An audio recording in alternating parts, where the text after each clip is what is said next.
Last എന്തായിരുന്നു പറഞ്ഞത്? അവസാനം പറഞ്ഞത് ഈ അവസാനം പറയുന്നതൊന്നും നമ്മൾ ചോദിക്കാൻ പാടില്ല, കുറച്ച് സമയം കഴിയുമ്പോൾ ചോദിക്കാൻ പാടില്ല എന്നാണ് ശാസ്ത്രം. ഒരു ക്യാമറ എന്തായാലും ഒരു ക്യാമറ പണി മുടക്കുന്നുണ്ട്. പിന്നെ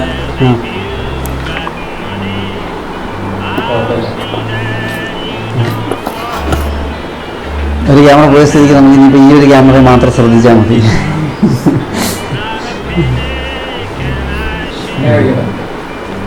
അടുത്ത വിളിക്കാം, ഞാൻ വിളിക്കാം. നമ്മൾ അപ്പം എന്താ പറയുന്നത്? എന്നാ ലാസ്റ്റ്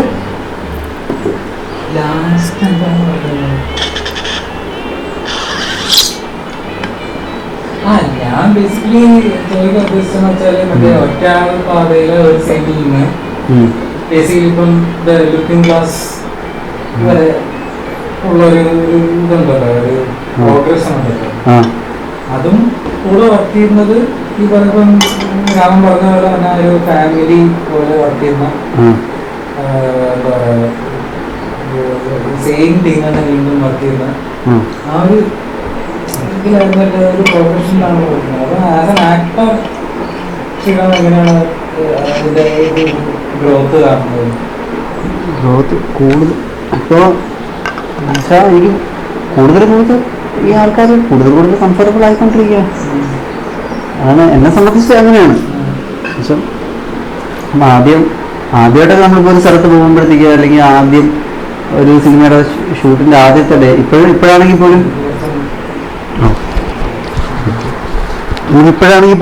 ഫസ്റ്റ് ഡേ നമ്മൾ ഇത് ചെയ്യാം. വർക്ക്ഷോപ്പ് സ്റ്റാർട്ട് ചെയ്യുന്ന ഫസ്റ്റ് ഡേ ആണെങ്കിലും ഒരു ഇത് വരും എല്ലാവർക്കും. എനിക്ക് ഇപ്പോഴും ഉണ്ടാവാറുണ്ടത് ഒരു സ്റ്റാർട്ടിങ് ട്രബിൾ പോലെയൊക്കെ. അപ്പം ആദ്യത്തെ സമയത്ത് വരുംതോറും ആദ്യത്തെ സമയത്തൊക്കെ ഉള്ളൊരു ചെറിയ ഒരു ടെൻഷനും അതൊക്കെ ഇപ്പം മാറിയിട്ട് കുറച്ചും കൂടി ഭയങ്കര കംഫർട്ടബിളായി. എല്ലാം നമുക്ക് അറിയുന്ന ആൾക്കാരാണ്. ഇപ്പോൾ കലാധര സാറാണെങ്കിലും എന്താ പ്രദീപേട്ടൻ, പിന്നെ അങ്ങനെ നമ്മുടെ എല്ലാം കുറച്ച് എപ്പോഴും നമ്മൾ കാണുന്ന ആൾക്കാരാണ്. അങ്ങനെ അത്രയും അറിയാവുന്ന ആൾക്കാരുടെ ഇടയിൽ വീണ്ടും വർക്ക് ചെയ്യുമ്പോഴത്തേക്ക് നല്ല കംഫർട്ടബിളായിട്ട് തോന്നുന്നു.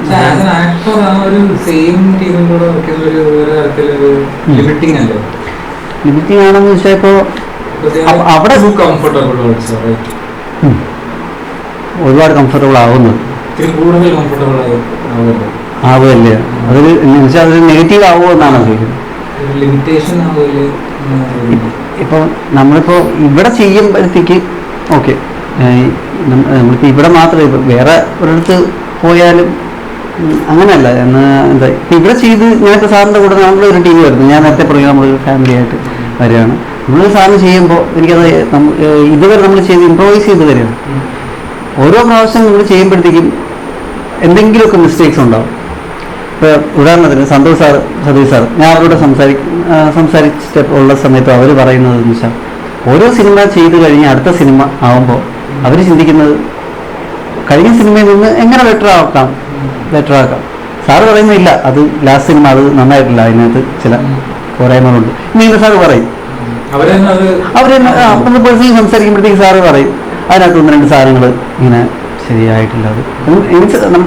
ഈ ആക്ടേഴ്സിനെ കുറിച്ച് അങ്ങനത്തെ കാര്യങ്ങളൊന്നും എടുത്തു പറയുന്നതല്ല, അതിൽ നിന്ന് 1-2 കാര്യങ്ങൾ അടുത്ത സിനിമയിൽ ബെറ്റർ ആക്കി ചെയ്യണം.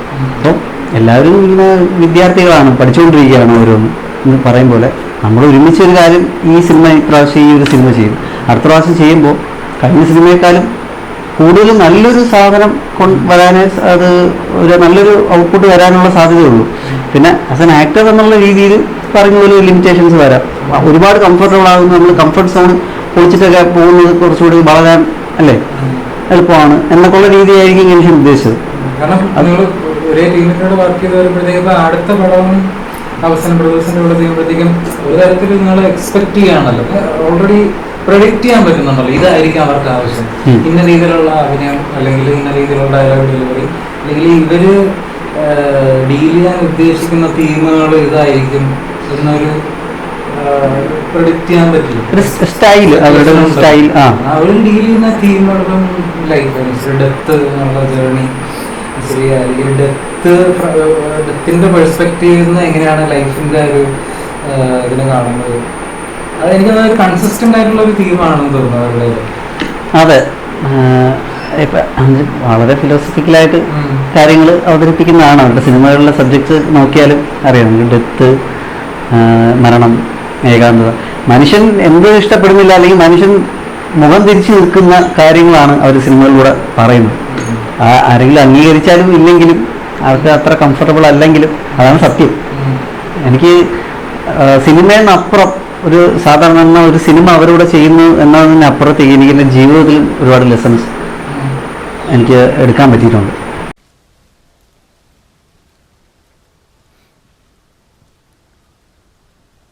മൊണാലിസ, നീ മരുപ്പച്ചയായിരുന്നു. പണ്ട് മരുഭൂമിയിലെ രാത്രിയെ തണുത്ത കാറ്റ് കൊന്നൊടുക്കിയപ്പോൾ നീ ഒരു തീപ്പൊരി, തീ തന്നെ. മാനത്ത് നക്ഷത്രങ്ങൾ പടർന്നപ്പോൾ നമ്മുടെ സ്ലീപ്പിംഗ് ബാഗുകൾക്ക് തൊട്ടടുത്ത് തീജ്വാലകളും എന്നോ ഇല്ലാതായി. മുറ്റത്ത് ഓടിയും ചാടിയും കളിക്കുന്ന രണ്ട് പൂച്ചകളെ പോലെ.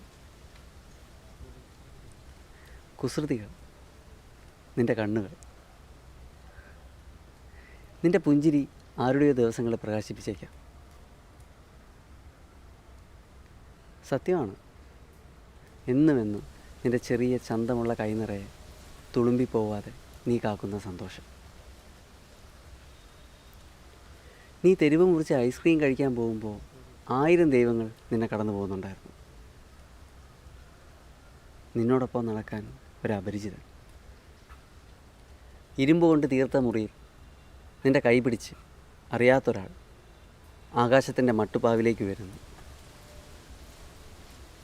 നീ പുഞ്ചിരിച്ചു, നീ പൊട്ടിച്ചിരിച്ചു. പിന്നെ കണ്ണാടിയിൽ നോക്കി കമ്മലും മാലയും അണിയും. പെട്ടെന്ന് നിന്നിൽ ദുഃഖം നിറഞ്ഞു. നേരം വെളുത്തു. നീ ഇരുമ്പ് ഗേറ്റിനടുത്ത് നിൽക്കുന്നു, തനിച്ച്. ആരോ പതിഞ്ഞ ശബ്ദത്തിൽ ഒരു പാട്ട് മൂളുന്നുണ്ട്. മൊണാലിസ.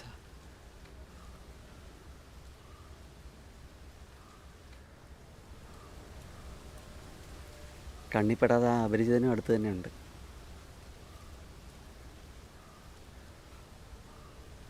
ഒരു സിനിമ മാറ്റി നിർത്തിയ അല്ലാതെ തന്നെ അവരുടെ സിനിമകളിലൂടെ പറയാൻ ഉദ്ദേശിക്കുന്ന കാര്യങ്ങൾ, ചില ചിന്തകൾ, ആ ഒരു സാധനം, അത് ഈ ഷൂട്ടിംഗ് പ്രോസസ്സ് അല്ലെങ്കിൽ വർക്ക്ഷോപ്പിന്റെ പ്രോസസ്സ്, അതിന് ആ സമയത്ത് തന്നെ നിങ്ങൾ എന്താണ് സിനിമ എന്ന് സിനിമ സംസാരിക്കുന്നതിനെ കുറിച്ച് സ്വാഭാവികമായിട്ടും അത് കടന്നു വരുമല്ലോ.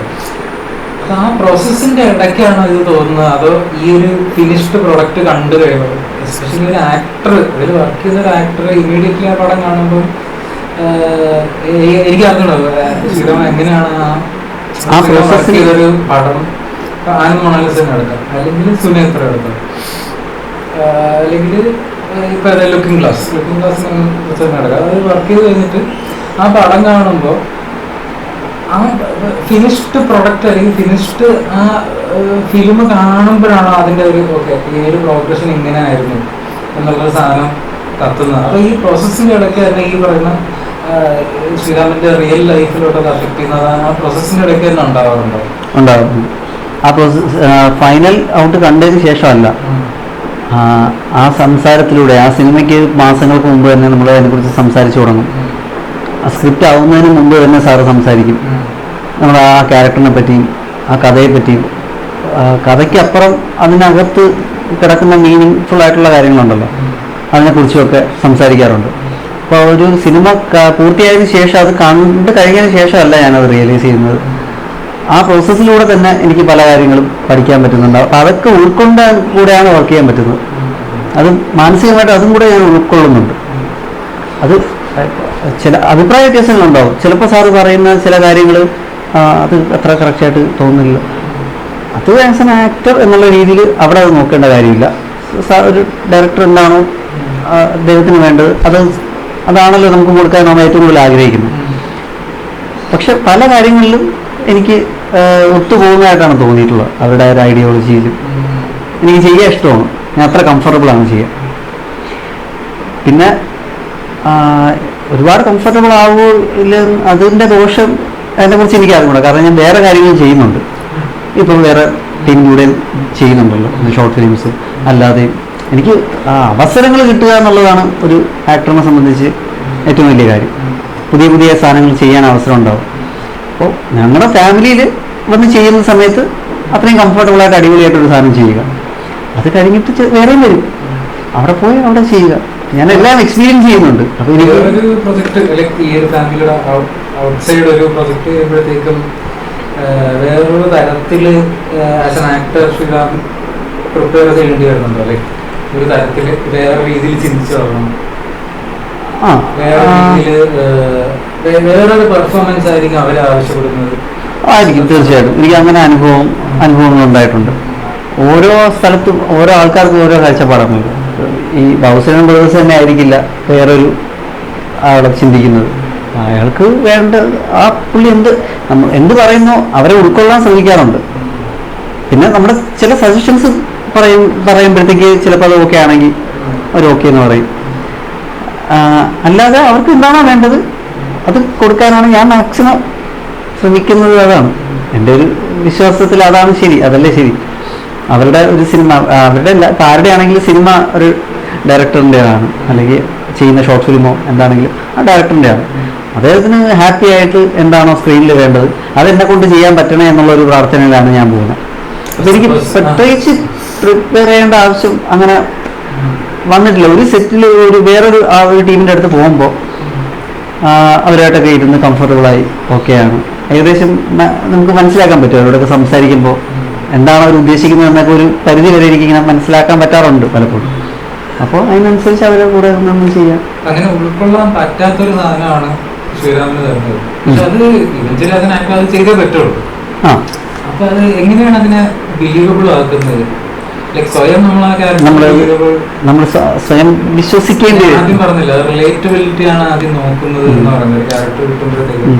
സപ്പോസ് കംപ്ലീറ്റ്ലി ശ്രീറാം ജീവിതത്തിൽ കണ്ടിട്ടില്ലാത്തൊരു ആളുടെ ക്യാരക്ടർ അല്ലെങ്കിൽ ഒരു പർട്ടിക്കുലർ സിറ്റുവേഷൻ ശ്രീറാം കടന്നു പോയിട്ടില്ലാത്തതോ അല്ലെങ്കിൽ കേട്ടിട്ടില്ലാത്തതോ അത് ഒട്ടും റിലേറ്റ് ചെയ്യാൻ പറ്റാത്തൊരു ഒരു സിറ്റുവേഷനാണ് തരുന്നത്. So how do you make it believable for your self? അത് എനിക്ക് പേഴ്സണലി അതെ, എനിക്ക് ഇന്നേരം ഇപ്പം അങ്ങനെ ഭയങ്കര ചലഞ്ചിങ് ആയിട്ടുള്ള സംഭവങ്ങളൊന്നും ഇതുവരെ തേടി എത്തിയിട്ടില്ല. അതാണ് സത്യം. ഇനി അങ്ങനെ ഒരെണ്ണം ഭാവിയിൽ വരുമ്പോൾ ഞാൻ പഠിക്കേണ്ടിയിരിക്കുന്നു എന്നാണ് എനിക്ക് തോന്നുന്നത്. അറിയില്ല, അത് എനിക്ക് കറക്റ്റ് ആയിട്ട് ഇതേപോലുള്ള സിറ്റുവേഷൻസിനെ കുറിച്ച് ഇങ്ങനെ പറയാറുണ്ട്. അപ്പം അങ്ങനെ ഒരു സിറ്റുവേഷൻ വരുമ്പോഴത്തേക്കും ആക്ടറാണ് അതിന്റെ എന്താ പറയാ സബ്സ്റ്റിറ്റ്യൂഷനും അതുപോലെ ടെക്നിക്കുകൾ കൊണ്ടുവന്നിട്ട് അതിനെ ആ സിറ്റുവേഷനെ റിലേറ്റഡ് ആക്കി അതിനെ ഫീൽ ചെയ്ത് എക്സിക്യൂട്ട് ചെയ്യാൻ പറ്റുന്ന സ്വയം മാറ്റിയെടുക്കുക എന്നുള്ള ഒരു ഐഡിയ. സ്വയം നമ്മൾ വിശ്വസിക്കണം ആദ്യം, അല്ലേ? നമ്മൾ ഞാൻ നേരത്തെ പറയുന്നത് വെച്ചാൽ അഭിപ്രായ വ്യത്യാസങ്ങൾ ഒരാൾക്കുണ്ടാവും. പക്ഷെ നമുക്ക് ആ ക്യാരക്ടറിന് എന്താണോ വേണ്ടതെന്നുള്ളത് മറ്റുള്ളവരെ വിശ്വസിപ്പിക്കുക എന്നതാണല്ലോ വേണ്ടത്. അതിനുവേണ്ടിയുള്ള പ്രിപ്പറേഷൻസ് ചെയ്യും. അതിനെക്കുറിച്ച് പഠിച്ച് ചെയ്യും. പഠിക്കുക, അതിനെക്കുറിച്ച് മനസ്സിലാക്കുക. അങ്ങനെ ഒരു ക്യാരക്ടർ വന്നു കഴിഞ്ഞാൽ എന്തൊക്കെയാണ് അല്ലെങ്കിൽ എന്താ അന്വേഷിച്ച് മാക്സിമം അറിയാം. ഞാനിപ്പോൾ എൻ്റെ ഒരു രീതി അതാണ്. ഞാനിപ്പോൾ സാറ് ഇപ്പോൾ ഇവിടെ ബ്രദേഴ്സിൻ്റെ സിനിമയിലാണെങ്കിലും സാർ ഇപ്പോൾ ഒരു ക്യാരക്ടർ ഇങ്ങനെ ശ്രീറാം ഇങ്ങനെ ഒരു ഇതുണ്ട്, ഇന്ന സമയത്ത് ഷൂട്ട് ചെയ്യേണ്ടി വരും, അല്ലെങ്കിൽ ഇങ്ങനെ ഒരു ക്യാരക്ടറാണ്, ഇങ്ങനെ ഒരു കഥയാണ് എന്ന് സാറ് പറയാം. അപ്പോൾ ഞാൻ സാറിൻ്റെ അടുത്ത് കൂടുതലായിട്ട് ഇങ്ങനെ ചോദിക്കും, സാറ് അങ്ങനെയാണോ? അപ്പോൾ സാറേ എങ്ങനെയായിരിക്കും ഇയാൾ? സാറ് പറയാം, അത് ഇപ്പോൾ ആനന്ദ് മൊണാലിസ ആണെങ്കിലും അത് ഇങ്ങനെ വിശ്വസിക്കുന്ന ഒരാളാണ്. ആദ്യം കുറച്ച് പേടിയും ടെൻഷനൊക്കെ ഉള്ള ആളാണ്. പക്ഷെ കുറച്ച് കഴിഞ്ഞ് അത് ആക്സെപ്റ്റൻസ് വരുമ്പോൾ അത് റിയലൈസ് ചെയ്യുമ്പോഴത്തേക്ക് ആ ടെൻഷനൊക്കെ പയ്യെ മാറിപ്പോകുന്ന ഒരാളാണ്. അപ്പോൾ അത് ഞാനിങ്ങനെ മനസ്സിലിട്ട് ആലോചിക്കും, അത് വന്നു കഴിഞ്ഞാൽ അതങ്ങനെ ഇതുപോലെ അന്വേഷണങ്ങളിൽ നിന്നാണ് നമ്മൾ ഒരു ക്യാരക്ടറിനെ പഠിക്കുന്നത്. അങ്ങനെ ഒരു കാര്യം കിട്ടി നമുക്ക് പെട്ടെന്ന് ഒരു ദിവസം രാവിലെ വന്നിട്ട് ഇങ്ങനെ ഒരാളായിട്ട് നിങ്ങൾ ചെയ്യണം എന്ന് പറയുന്നതായിരിക്കില്ലല്ലോ. എന്നാലും കുറച്ച് സമയം കിട്ടും. ആ കിട്ടുന്ന സമയം കൊണ്ട് മാക്സിമം അന്വേഷിക്കുക, അതിനെക്കുറിച്ച് പഠിക്കുക, ചെയ്യുക. അങ്ങനെ പറ്റുമെന്ന് ഞാൻ വിശ്വസിക്കുന്നു. ഇപ്പോഴും അറിഞ്ഞൂടാ, വരുമ്പോൾ അറിയാതെ. ഞാൻ ശ്രീരാമന് വേറൊരു പടത്തിൽ അല്ലാതെ കണ്ടത് വാഴയിലാണ്. അതെങ്ങനെയാണ് ആ പടത്തിലോട്ട് എത്തിപ്പെട്ടത്? അത് നെപ്പോട്ടിസം ഒന്നും പറയരുത്. അത് എനിക്ക് പരിചയമുള്ളത് ചേട്ടനുണ്ടാവും. അത് ഇത് മറ്റേ അതിൻ്റെ നമ്മൾ പ്രൊഡക്ഷനിലൊക്കെ വർക്ക് ചെയ്യുന്ന ചേട്ടനുണ്ട്, നാട്ടിലുള്ള ഒരു ചേട്ടനാണ്. അപ്പോൾ ചേട്ടാ ഒരു ദിവസം ഇങ്ങനെ വിളിച്ചിട്ട് പറഞ്ഞു, ചേട്ടാ ഇതുപോലെ വാഴ തുടങ്ങിയ സിനിമയുടെ ഷൂട്ട് നടക്കുന്നുണ്ട്, നീ വരണം. ഡയലോഗൊന്നും ഒന്നും ഉണ്ടാകൂടാ. ഞാൻ പറഞ്ഞു ചേട്ടാ ഞാൻ വരാം, അതിനെന്താ. ഞാനൊരു ഒരു അത്യാവശ്യം ഒരു വലിയ സീനാണ്, അതൊരു വലിയ ലൊക്കേഷനാണ്. ഞാൻ പറഞ്ഞു കുറേ ഒരുപാട് ജൂനിയർ ആർട്ടിസ്റ്റ്, ഒരു കോളേജിലെ ഫൈറ്റ് സീനൊക്കെയാണ്. ഞാൻ പറഞ്ഞു പിന്നെ ഓക്കെ. എനിക്ക് എന്തായാലും ഞാൻ കണ്ടിട്ടില്ലല്ലോ, ഞാൻ അങ്ങനെ വലിയ ലൊക്കേഷനൊന്നും പോയില്ല. കണ്ടിട്ടുണ്ട്, അങ്ങനെ വലിയ ലൊക്കേഷനൊന്നും എക്സ്പീരിയൻസ് ചെയ്തിട്ടില്ല. ഒരു മെയിൻ സ്ട്രീം വേറെ ടീമൊക്കെ ഷോർട്ട് ഫിലിംസിലും ആൽബം അങ്ങനെയുള്ള സംഭവങ്ങൾ വർക്ക് ചെയ്തിട്ടുണ്ട്. ഞാൻ ഇതുപോലൊരു മെയിൻ സ്ട്രീം സിനിമ അങ്ങനെ അതിൽ ആദ്യമായിട്ടാണോ ആരെയാണ് ഞാൻ ആദ്യമായിട്ട് ഇങ്ങനെ പോകുന്നത്. അവിടെ പോയി കണ്ടപ്പോഴത്തേക്കും ആദ്യമായിട്ട് എക്സ്പീരിയൻസ് ചെയ്യാണ് അങ്ങനെ ഒരു സംഭവം. ഫാമിലി അവിടെ അടിപൊളിയായിരുന്നു. നമുക്ക് എവിടെ പോയി കഴിഞ്ഞാലും ആരുമായിട്ടൊക്കെ നമ്മുടെ എന്താ സംസാരിച്ച് നമ്മുടെ കൂടെയൊക്കെ സംസാരിച്ചൊക്കെ നിൽക്കാൻ പറ്റുന്ന ആരെങ്കിലുമൊക്കെ കണ്ടുപിടിക്കും. ആരെങ്കിലുമൊക്കെ ഉണ്ടാവും അവിടെ.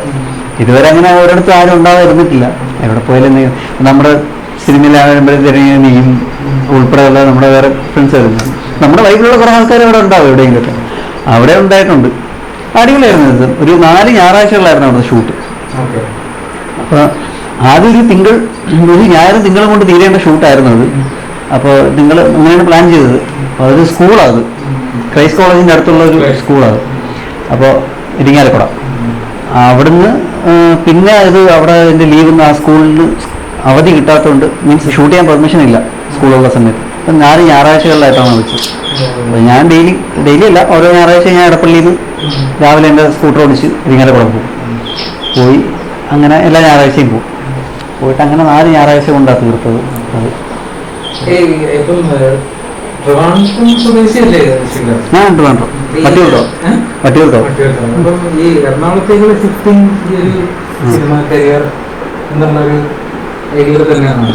ഉണ്ട്, അങ്ങനെ ഒരു ഉദ്ദേശം ഇല്ലാതെയൊന്നുമില്ല. അതുകൊണ്ട് പിന്നെ എനിക്ക് വീട്ടിൽ വീട്ടില് എന്താ ഇവിടെ എൻ്റെ കുറച്ച് ഫ്രണ്ട്സ് ഉണ്ടായിരുന്നു.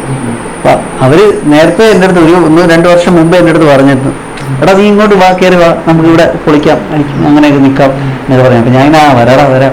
വീട്ടിൽ നിന്നൊക്കെ ഇങ്ങനെ മാറി നിൽക്കാൻ, ഈ പറഞ്ഞാലും വീട്ടിലൊക്കെ ഇങ്ങനെ നിന്നിട്ടേ മാറി നിൽക്കാനുള്ളൊരു ഇത് എനിക്ക് തോന്നിയില്ല.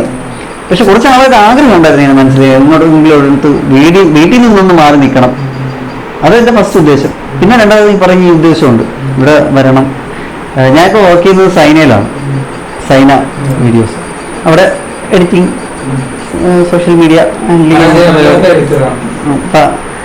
അങ്ങനെയൊക്കെ ചോദിച്ചാൽ ഭയങ്കര ചെയ്യുന്നില്ല, അത്യാവശ്യം ഇങ്ങനെ എന്തെങ്കിലുമൊക്കെ ചെയ്തിട്ട് പോകുന്നു.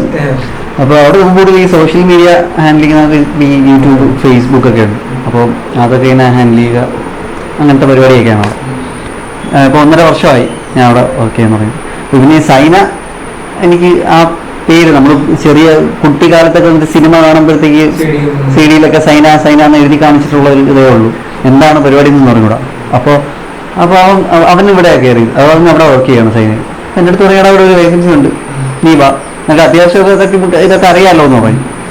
ഞാൻ ഓക്കെ എന്ന് പറഞ്ഞിട്ട് ഞാൻ അങ്ങനെ പിന്നെ ഒന്നും നോക്കില്ല, ഒറ്റയടിക്കും കയറിയതാണ്. നനച്ച വണ്ടി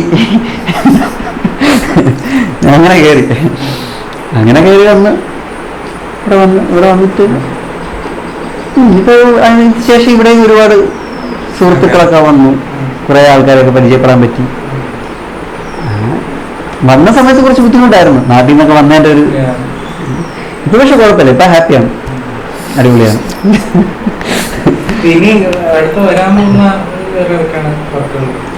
ഇനിയിപ്പം അതിപ്പോൾ മറ്റേ ഞാൻ നേരത്തെ അല്ല അത് കട്ട് ചെയ്യണമെങ്കിൽ കേട്ടത്, ഞാൻ അത് സാറിന് എന്നെ കുറിച്ചൊന്നും പറഞ്ഞില്ലല്ലോ. അല്ല ഞാൻ പറയുന്നത് വെച്ച് കഴിഞ്ഞാൽ ഞാൻ നേരത്തെ ഒരു സാധനം പറഞ്ഞില്ലേ, അല്ല പിന്നീട് കട്ട് ചെയ്ത് ത്രൂ ഔട്ട് പോകുന്നതാണ്. ഇതിലിടയ്ക്ക് ഒന്നും കട്ടാവൂല. അപ്പൊ ഇതെന്ത് ചെയ്യും? ഇപ്പൊ പറഞ്ഞത് അത് ഞങ്ങളുടെ കാര്യത്തിൽ പറയാൻ അല്ല അതൊക്കെ പറയാം, അതല്ല ഞാനിപ്പം ലാസ്റ്റ് ഒരു ഇത് പറഞ്ഞില്ലേ, അതൊന്ന് അല്ല ഇത് കട്ട് ചെയ്യും, ഒന്ന് പോസ് ചെയ്യാൻ പറ്റുമോ? ഓക്കെ, നിങ്ങൾ പറയാൻ പറ്റുന്ന പറഞ്ഞാൽ അതല്ല നമ്മളിപ്പോ ഈ ഒരു ലൂസ് സ്റ്റോക്ക് വന്നില്ലേ, അപ്പൊ അതിന് എങ്ങനെ അത് ഡയറക്റ്റ് ആയിട്ട് തന്നെ കാണിക്കുന്നത്? ഇങ്ങനെ പോകും. ഞാൻ പറഞ്ഞില്ലേ, ഞാൻ എഡിറ്റിംഗ് പരാജയമാണോ? അല്ലടാ എന്റെ തല എഡിറ്റ് ചെയ്യാം. അല്ല ഞാൻ പറയുന്നത് വെച്ചാൽ ഇല്ല, ഇപ്പൊ അതിനുശേഷം നിലവിൽ അങ്ങനെ വേറെ ഒന്നും ഇല്ല. അതിന് പടക്കുതിര എന്ന് പറഞ്ഞിട്ടൊരു സിനിമ, അജു വർഗീസ് അവരുടെ, അതിന് ഇതുവരെ ചെറിയൊരു അതിന്റെ ഷൂട്ട് കഴിഞ്ഞു, അത് ബാക്കപ്പ് ആയ സിനിമ, അത് ചെറുതായിട്ടൊരു ഇത് ചെയ്തിരുന്നു. പിന്നെ അതിന് നിലവിലൊന്നുമില്ല. ഇതിന്റെ പിന്നെ റീസെന്റ് ഒരു ഷോർട്ട് ഫിലിം ചെയ്തായിരുന്നു, ഷോർട്ട് ഫിലിം കഴിഞ്ഞിട്ട് അങ്ങനെ ഇരിക്കുന്നു. ലുക്കിംഗ് ഗ്ലാസ് ആണ് ഇന്റർനാഷണൽ ഓഡിയൻസ് കാണാൻ. അതെ, IFFK. അതിനെ കുറിച്ച് എന്താണ് അതൊക്കെ എനിക്ക് അറിഞ്ഞോളൂ. ഞാൻ കുറച്ചാളായിട്ട് സോഷ്യൽ മീഡിയ മാറിയൊക്കെയാണ്. എനിക്ക് പടത്തിനെ കുറിച്ച് ഒന്നും അറിഞ്ഞില്ല. എന്താണ് the looking glass? Looking glass ഇവരുടെ നമ്മുടെ ബൗസൻ ബ്രദേഴ്സിന്റെ 10ാമത്തെ സിനിമയാണ്. അങ്ങനെ ഒരു 8ാമത്തിലും ശ്രീരാമുണ്ട്. അപ്പോൾ അതിന്റെ ആ ഒരു പ്രത്യേകത, ആ സിനിമയ്ക്ക് അതിന്റെ ആദ്യത്തെ ഒരു പ്രത്യേകത അതാണ്, അവരുടെ 10ാമത്തെ സിനിമയാണ്. പിന്നെ അതിനകത്ത് വരുന്നത് ഇപ്പോൾ അതിലെ ഒരു ഡയറക്ടർ റൈറ്റർ, ആ സിനിമയിലെ ക്യാരക്ടർ, ആ ഡയറക്ടർ റൈറ്റർ അദ്ദേഹത്തിൻ്റെ തന്നെ കുറച്ച് സിനിമകളിലെ കഥാപാത്രങ്ങളാണ് നമ്മളൊക്കെ.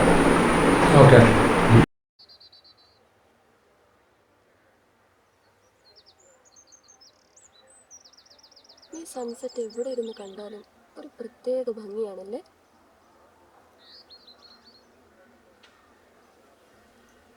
So much love in there.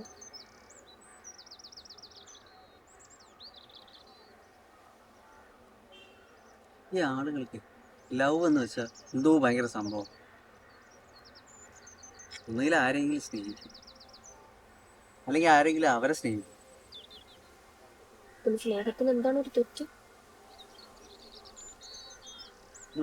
ഞാൻ മനസ്സിലാക്കിയത് ഈ സ്നേഹം വേണം എന്ന് വിചാരിക്കുന്ന ആളുകളുടെ കാര്യം പോക്കണം. നോൺസെൻസ്. ഞാൻ ഒരിക്കലും സ്നേഹത്തിന്റെ പിറകെ പോയിട്ടില്ല. ഇതെന്നെ തേടി വരികയാണ്. എടാ ഞാൻ പറയാം, സത്യത്തിൽ നിനക്ക് എന്നോട് തോന്നുന്നത് സ്നേഹമല്ല, സെക്സാണ്. ഉണ്ടോ? നീ ഷോക്കായി പോയി. അതെന്താന്ന് വെച്ചാല് ഈ സെക്സ് എന്തോ അലമ്പ് സാധനമാണെന്നാണ് ആളുകളുടെ വിചാരം. സ്നേഹം കൊണ്ടേ അതിനൊരു ഡീസൻറ്റ് സംഭവമാക്കാൻ പറ്റും എന്നൊക്കെയാണ് വിചാരിക്കുന്നത്. അങ്ങനെയാണ് മനുഷ്യൻ സ്നേഹം എന്ന വാക്ക് പോലും കണ്ടുപിടിച്ചത്. സെക്സ് മോശം, സ്നേഹമാണെങ്കിൽ ഉദാത്തം. സെക്സ് മോശമായിട്ടുള്ളൊരു കാര്യമാണെന്ന് ഞാൻ വിചാരിക്കണില്ല. അതിൻ്റെ ആനന്ദം വേറെ തന്നെയാണ്. എസ്പെഷ്യലി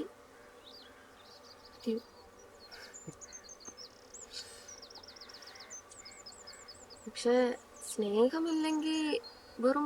അപ്പൊ ഇതിന് ഒറ്റ ശരി, ഞാനൊന്ന് ഒരുപാട് വലിച്ചു നീട്ടി പറയുന്നില്ല. പറഞ്ഞു കഴിഞ്ഞാൽ കാട് കയറി എനിക്ക് തന്നെ അവസാനം എന്റെ കയ്യിൽ. അതും ശരിയാണ്.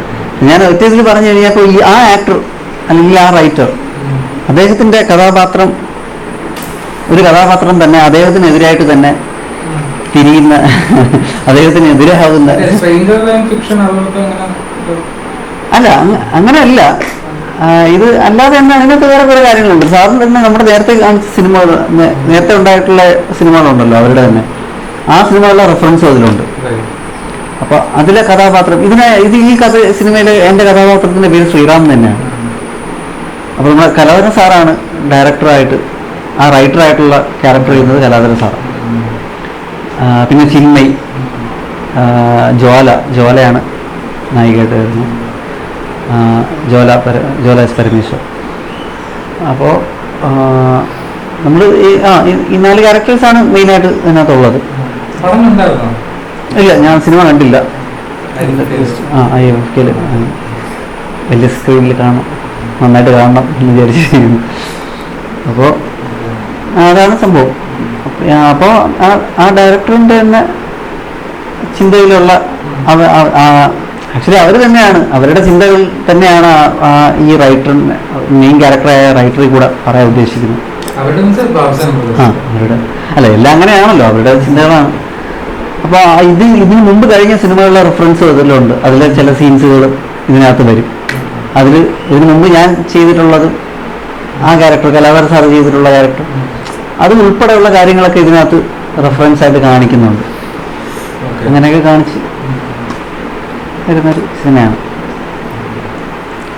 മുഖക്കണ്ണാടി.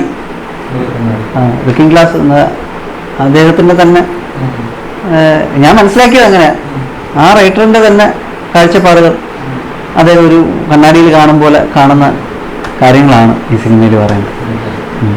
ഫിലിം മേക്കിംഗ് സ്റ്റൈലിൽ എന്തെങ്കിലും വ്യത്യാസങ്ങൾ വന്നിട്ടുണ്ടോ? ആനന്ദ് മൊണാലിസ വെച്ചൊക്കെ നോക്കുമ്പോഴത്തേക്കും ബാബുസാൻ ബ്രദേഴ്സിന്റെ ഫിലിം മേക്കിംഗ് ശൈലിയിൽ എന്തെങ്കിലും മാറ്റങ്ങൾ വന്നിട്ടുണ്ടോ ഇതില്? ഇല്ല, നമുക്ക് മിക്സ് സ്റ്റൈലിൽ ഇല്ല, അങ്ങനെ എടുത്തു പറയത്തക്ക സ്റ്റൈലിൽ എനിക്കങ്ങനെ തോന്നില്ല. പടം കണ്ടാല് മാറ്റം ഉണ്ടാകും അല്ല എന്ന് വെച്ചാൽ ടെക്നിക്കലി ഉള്ള കാര്യങ്ങളാണോ ഉദ്ദേശിച്ചത്, അതോ അവരുടെ മേക്കിംഗ് സ്റ്റൈൽ? പടം ഇവഞ്ചലി രൂപപ്പെട്ട് വരുന്നതിൽ ഉള്ള മാറ്റങ്ങളാണ് ഞാൻ ചോദിച്ചത്.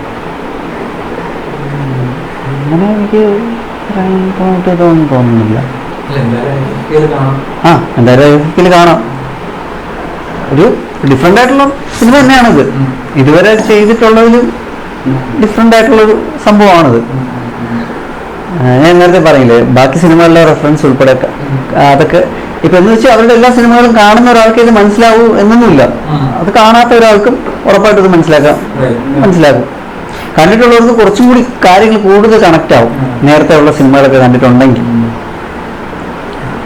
അവരുടെ ഒരു സിഗ്നേച്ചർ ആയിട്ട് ഈ 10ാമത്തെ സിനിമ സിഗ്നേച്ചർ ഫിലിം പോലെ ചെയ്തിരിക്കുന്ന ഒരു സംഭവമാണ്.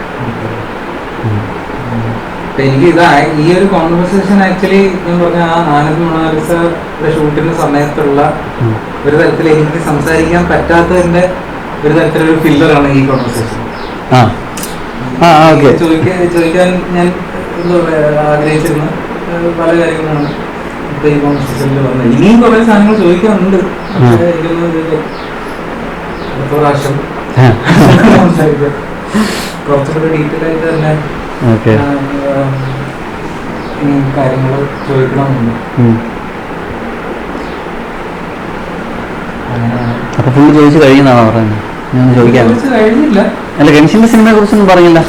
മായുന്നു മാറി കരയുന്നു, നിശ്വാസം സിനിമയാണ്. ഞാൻ അഭിനയിച്ച പടമാണ്. ഞാനുണ്ട്, പ്രദീപേട്ടനുണ്ട്, ഗൗതമിയുണ്ട്, സൂര്യ ചേച്ചിയുണ്ട്, പിന്നെ ആരോമലേട്ടനുണ്ട്, പിന്നെ നമ്മുടെ അനിൽ EP ഉണ്ട്. അതൊരു എന്താ പറയുക, ഡോക്യു ഫിക്ഷൻ പടം എന്ന് വേണമെങ്കിൽ പറയാം. അപ്പൊ അത് മലയാള സിനിമ ടുഡേ സെക്ഷനിൽ കാണിക്കുന്നുണ്ട്. അപ്പോൾ അങ്ങനെ കഴിഞ്ഞ വർഷവും നമ്മുടെ പടങ്ങള് മലയാള സിനിമ ടുഡേയിൽ ഉണ്ടായിരുന്നു.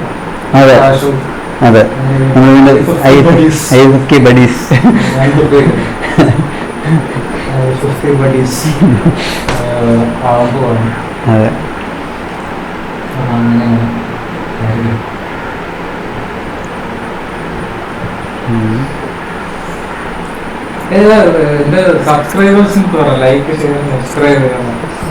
സബ്സ്ക്രൈബേഴ്സിൻ്റെ അടുത്ത് പറയാം, പക്ഷെ ഞാൻ ഇതുവരെ അവൻ്റെ ചാനൽ സബ്സ്ക്രൈബ് ചെയ്തിട്ടില്ല എന്നുള്ളതാണ് വേറെ.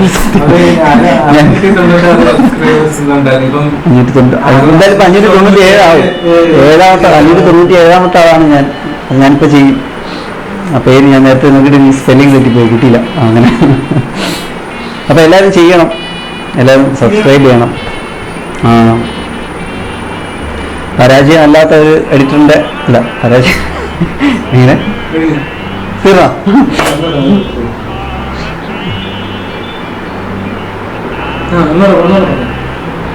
ഞാൻ നേരത്തെ എന്താ പറയാൻ വന്നേ? പരാജയമല്ലാത്ത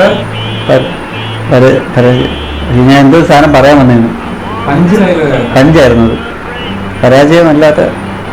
അതുകൂടെ എന്തായാലും എല്ലാവരും സബ്സ്ക്രൈബ് ചെയ്യണം എൻ്റെ ചാനൽ, കെൻഷൻ്റെ ചാനൽ. പേപ്പർ ബാരക്, അതെൻ്റെ എന്താ പേരിൻ്റെ നിൽക്കട്ടെ, അത്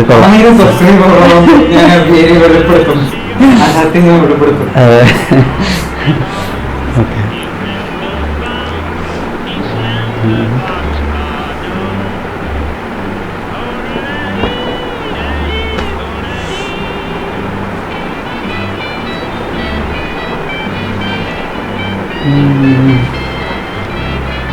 എന്താ